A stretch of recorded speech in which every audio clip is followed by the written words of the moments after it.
What y'all know about that Sir Charles Jones? Rhythm and blues. I have roots from the Mississippi Delta. I'm a Dallas girl, but I've been hustling on the streets, yeah. Y'all don't know nothing about that. Sir Charles, okay? So we're going to get it started. Welcome to Talk That Talk with DivaSpeaks Relationships. My name is AnGala Portorreal. I am the diva of the show. Occasionally I have other women, special guests. I call them divas. And they come and they talk. But today it's just me. It's just me and you, okay? So I apologize in advance because I didn't put a time on the announcement that I circulated on the reels yesterday. But no worries, we're going to jump into it and I'm not going to keep you very long. Oh, I love me some Sir Charles, okay?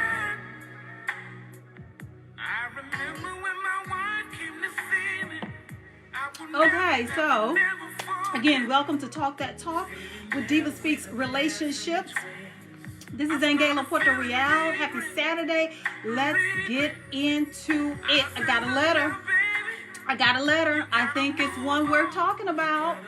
So I'm going to lure Sir Charles and I'll let him serenade me a little bit quieter than what he's doing. Don't worry, boo. I'll be back. Sir Charles. Oh, when you want to get in the mood, when you want to set the mood and the ambiance. Some of y'all go to Luther. Others go to, Prince. Sir Charles Jones is my go-to. I said it and I meant it. Okay, so I'm getting this letter pulled up. Oh, and I got me a little bit of I got some special juice in this drink. Yes, mama's feeling good. Okay, so the title of the letter is, in this edition of Talk That Talk with DivaSpeaks Relationships, husband, oh Lord, here we go with these husbands. Let me shut up. Husband thinks he may be polyamorous. I'm not sure what to think. Okay, so that's what we're talking about. Again, the caption, the letter is, husband thinks he may be polyamorous. I'm not sure what to think. So the letter starts off, I want to preface this to say, my husband and I are attending marriage counseling currently. We've gone twice and have both agreed that it helped enlighten us on some issues and it's given us tools to communicate better. That's always good. Last night after therapy, my husband told me he thinks he may be polyamorous. We had a very calm, non-judgmental conversation about it. He wants to talk it through with his personal therapist. What I believe may be part of it from observation, but I'm trying not to assume, is that I was his only serious relationship, and I think he regrets not dating more people before our marriage. Let me read that over, okay? What I believe may be part of it from observation, but I'm trying not to assume, is that I was his only serious relationship, and I think he regrets not dating more people before our marriage. We have been married for years and have 2 kids. I, on the other hand, have had a few serious relationships and other people before him. Any advice is appreciated.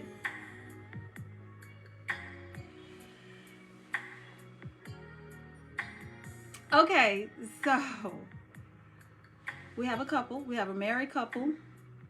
They've been attending therapy, and I guess during this back and forth, we're going to therapy, and the 2 times they have went, the husband decided to be transparent with his wife and tell her that he believes he is polyamorous, and she doesn't know what to do. A part of the letter really as you can probably tell, it really, the part of the letter that she says that she believes that she was his first serious relationship, and that may be part of it. That's not an excuse, but let me tell you something about people experimenting with you. 9 times out of 10, it doesn't end well. I'm trying to get back to the letter. My computer went totally... Oh, there it is. Okay, so the part of the letter where she says what she thinks is part of the problem is, I was his only serious relationship, and I think he regrets not dating other people before our marriage. You know what that says to me? That says to me that he settled. That says to me that he settled, and once he got into the thick of the marriage and in the relationship, he's now having a change of heart because he's thinking to himself, I can probably do better. And that's such an effed up thing or situation to be in, especially on the receiving end of it. For them to have 2 kids and 4 years into the marriage, and then for the husband to reveal to her that he's polyamorous, I would leave. I'm just going to cut right to it. I would leave, I would end it, and I would allow him to go and do whatever he wanted to do. Go explore, go and run to the thing that you feel is going to fill you up and fulfill you, because apparently I'm not enough in this marriage to keep you here and to keep you from entertaining the thoughts of polyamory. Because my thing is, if we took vows, right? Yes, I got Sir Charles talking about for better or for worse. That's my jam. But if we took vows, if we're committed to the covenant and to each other, whatever you did before we got married and we took our vows, you should immediately dismiss those thoughts as they enter into your mind. But the fact that her husband is constantly entertaining those thoughts to the point that he wants to talk it through with his therapist lets me know he's trying to find a way out of the marriage or a way to break her into the polyamorous lifestyle. Polyamory and monogamy are at 2 opposite ends of the rainbow, okay? And unless you're willing to share your man, your husband, with other women, then I don't see any future in that. I really don't. My platform is all about, committing to the success of your marriage, your relationship, and not allowing the enemy to take hold and run amok and ruin your family or your marriage.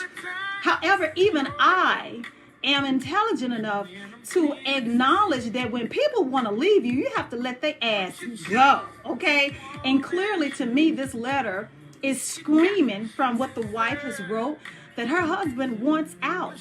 And it's so disappointing that she already feels without him expressing that he regrets marrying her. So what that says is you don't think I'm enough, or I'm not enough to fulfill you. I'm not enough to keep you happy. I'm not enough to satisfy whatever desire or craving that you have. So you would rather go out and get yourself fulfilled by other women or men, or whatever floats your boat. But the fact of the matter is, I'm not enough. And to any woman in that situation, I would say leave, honey. Don't let yourself be dragged through the mud by a man who is not certain. He is not sure. He is not firmly committed to the marriage or to the relationship. And if he has doubts about you being the one that he wants to spend the rest of his life with, all of your efforts will remain in vain. Because the one thing my 40-something years on this earth, well, I can't count when I was a kid, but in my adult life, I've learned that when a person checks out of the relationship, when a person wants out, there's nothing you can do to stop them. Oh my God, I've learned. Oh, I have aced that test now. I have learned There is nothing you can do to make a person stay when they've made up in their mind they want to leave, because everything starts in the mind. The entertaining of the thoughts, the feeding the desire, the entertaining the possibilities of what's out there and what you can take advantage of and sample and indulge in. When they make up their minds that they want to leave you because they feel that they can do better, because they feel like you're not enough, or they are just craving somebody else's sex, let them go. Because the only thing they're going to do is allow you to be miserable. You are going to wither staying with a person that don't want to be with you. And this letter is proof of a man that has been totally transparent, unfortunately, during the marriage, that he wants to be polyamorous. He told his wife, I want to be with other women. So I don't know what type of woman, because she didn't really give a whole lot about herself. But I don't know too many women willing to share their man. Unless you're the side chick, I guess it doesn't really matter. But I'm talking about women that have a moral compass. I mean, I'm selfish. I don't want to share my man or my finances with other people. And when it gets to the point that you tell me I'm not enough, your ass can go. Go run after whatever you think is going to fill you up. And once you've done having your fun, and once you've done getting your rocks off and sowing your royal oats, stay your ass right out there. Because there's too much going on in this world. People will bring you back negative spirits, negative experiences. They will bring you back trauma, because one thing I know for sure, whatever you sow, this you shall also reap. So while they're out there doing their dirt and having the time of their life and bumping crotches with other people, just doing the do and doing the nasty, honey, they will have to pay for that. They will reap what they sow. And see, if you allow a person like that back into your bedroom and back into your life, they're coming with them other spirits from them other men, from them other women, okay, laying up, having a good time, swapping spit, sharing life experiences. You have been violated across the board. So the point I'm making is, once a person indicates, shares with you, hints that they want out, that they want to see other people, it is your responsibility at that point to take ownership of what's happened. You get to tell your story. You get to direct the narrative. You can simply hands off, pray to God about it. Help me release this person. Obviously, I'm not enough. Obviously, the vows are not enough. Obviously, the commitment meant nothing to you. Obviously, your loins are so on fire for other people. Your desire to bang other women, to bang other men overwhelms you, and definitely outweighs your desires to honor your vows, honor your commitment, do right by your family. And they have 2 kids. Imagine all of the people that go through this, that are devastated because a person woke up and decided that you are not enough. But I will give him credit for one thing. He told her.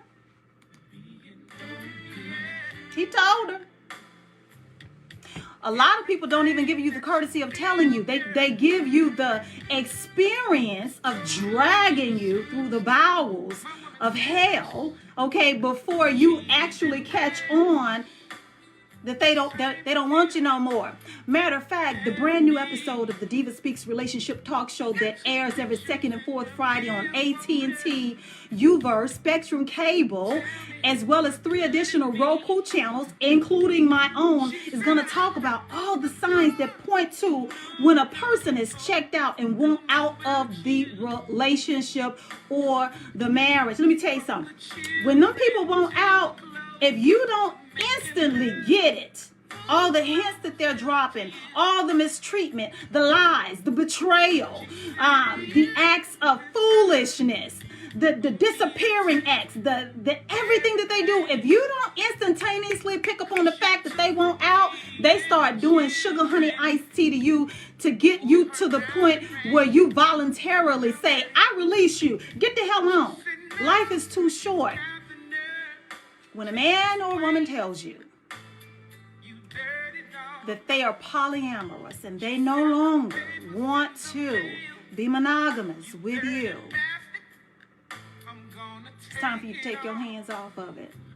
For the diva to say that, and if you follow me, you know I believe in keeping marriages together and families together. I believe in sticking it out. I believe in praying through that thing. I believe in fasting through whatever you got to get through. I believe in praying over a person who has lost their way. But until, if you are a person of faith, until a person's spirit is convicted by the Lord, ain't sugar, honey, iced tea you can do with them. You can't try to talk them into staying. You can't manipulate them into staying. You can't make them have a change of heart. You got to let them go. Let them go. Let them go. Let them go. Because what they're going to end up doing is cheating on you and dragging you through some more hell. And it's unfortunate. You know what I think about sometimes when I do DivaSpeaks Relationships? I think about the fact that sometimes when I do a show, and little do you guys know, there are times when I've done a talk show and I've had to record that thing 2 or 3 different times because it triggered something that I had personally went through. And while this is my passion, right? This is something that I feel like I was created to do. And I've been talking about relationships since I was in junior high. It's unfortunate that a woman could even have a point of reference for a thing like this. Do you get what I'm saying?